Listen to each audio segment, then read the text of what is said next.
KHOP TV. Backstage at the California State Fair with David Cook. Thank you so much for your time, and thank you for being a part of KHOP at 95.1. My pleasure. Thank you. All right, the exact date. Do you remember it when you were crowned idol? May 21st, 2008. Maybe May 22nd. One of those 2 days. Has it been a non-stop roller coaster? Things kind of slowed down. You feel a little more in control now? Because I'd imagine those first couple of months were just, you were blown away. It comes in waves. I don't know. Just when I think I got my feet under me, like it'll just get nuts for a minute. And so right now I'm in the process of getting my feet under me again. But I love it, man. I get to play music every day, and I get paid to do it, and I get acknowledgement for it, which is kind of the point. So, life on the road. You know, it's strange. I've become accustomed to sleeping on the bus now, so I sleep better on the bus than I do like a hotel or in my house. So it's a little strange. How long can you see yourself doing that? Maybe telling yourself, okay, this is good for 3 or 4 years, and then I can't do this for a while unless I have a huge tour coming out. Well, hopefully I get to do it for a long time, but we're on the road till the end of the year, and I imagine about that time I will definitely be ready to be in one place for a minute. Okay, now for my Dr. Phil question. Is David Cook happy with what he's doing? David Cook is extremely happy with what he's doing. He's so happy he's talking about himself in the third person. So that's almost athlete. I know. Yeah, you're almost an athlete. I'm like one under T.O. Do you feel good enough to wear a Raider shirt on stage tonight? Never. Almost had you. I think Kelly Clarkson would. Hi. All right, since you were crowned the American Idol, highest point so far? Getting the opportunity to go to the Middle East and play for the troops as part of the USO was pretty big for me. What was that reaction like?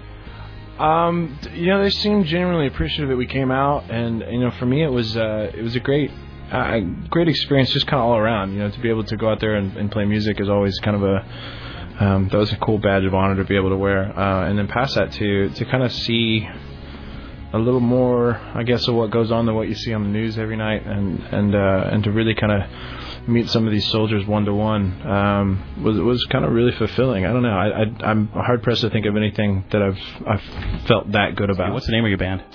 The name of the band. Are we allowed? Yeah. Actually, I'm going to use this platform to unveil. I think the name of the band that we're going to go with. Are you sure this is cool? I don't know. I mean, the one we're thinking of. The one we're thinking of is the Anthemic. So it'd be David Cook and the Anthemic. Which is what? The Anthemic is to me it's just it's an anthem. It's epic. It's big, and that's what I feel like this band has the potential to be. It's where we want to go. So is that something that just comes to you, or you sit there on a piece of paper just writing a name, scratching them out?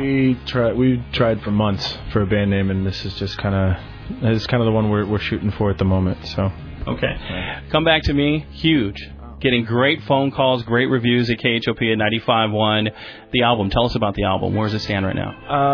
The album for us has been amazing. To be able to get one out at all has been great. I think we're sitting at like 1.4 million right now, which is just ungodly. It's massive, and so to be out on the road supporting a record that's doing well like that, it's kind of a constant pinch me thing. So I'm considering myself extremely fortunate. Well, just so you know, it's not just the request lines. I get into work, I go on air, I check my email. Can you play David Cook, please? I'd like to hear that in the morning. It's a nice way to start my day. How does that make you feel that people are calling in saying, I got to hear David Cook?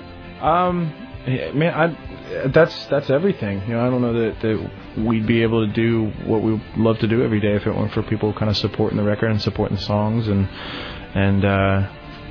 to me, like, that's the whole point of going on tour is we get a chance to kind of meet some of these people face to face and say thanks and entertain them and hopefully help them forget whatever bad things are going on in their life for about an hour and a half. So now, if you don't want to answer this next question, I totally understand. Like you just mentioned, you kind of backed into the auditions. We all know what happened. We've known what happened since American Idol. Do you feel any added pressure on you to go as far as you can because of the loss that you've suffered? Well, that's an interesting question. No, I don't think so. I think for me, I just want to do well. Not only for myself, but I want my family name to be synonymous with success and all that, and so I feel like right now I'm kind of carrying the family name a little bit, which is a big deal to me. I take that very seriously, and then past that, I want to be a good representative for the show. I think they gave me an amazing opportunity to be able to do what I love to do, and so. But that's all. I don't know that it's all pressure. I think it's just added incentive. Okay. I hit you with a heavy one there. I'm going to throw a couple of lob balls to you now. You get one wish to do a duet with anybody in the world. They got to be alive, though, okay? Because this has got to be something that could happen. Who is it? Springsteen. I thought you'd say like Amy Winehouse or something. I've missed a couple opportunities to see him live, and have really kind of fallen back in love with like all of his music and stuff and his catalog, and I can't imagine walking away from that not having learned like a million amazing things. So. Have you had a chance to meet him yet? I haven't. I'm hoping to soon. I know we have a day off on one of his giant stadium dates in September, so I'm going to try to sneak in and check that out.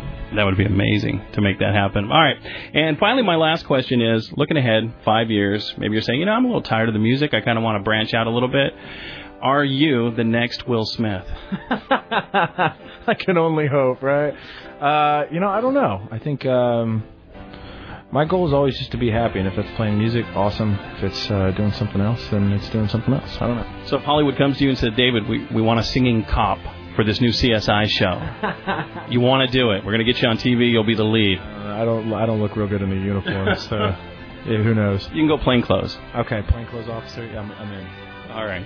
David, thanks a lot for... one more thing, too. Twitter. All right, we're huge on Twitter now. I understand you've got a Twitter account now? Just started it, yeah. Where can people go to start following David Cook? I believe it's the extension is The David Cook, or D, however you say it, THE David Cook. That's the official one, and it's kind of how we're going to stay in touch with fans, all the more so than just MySpace and the websites. Now, when did you start that up? Like 2 days ago. How many followers do you have? Last I looked, we were at like 25,000. So 25,001 now, buddy. Yes. All right. Despite the KC Raider thing, that's okay. Again, backstage at the California State Fair with David Cook. Thank you so much for your time, and thank you for being a part of KHOP at 95.1. My pleasure. Thank you.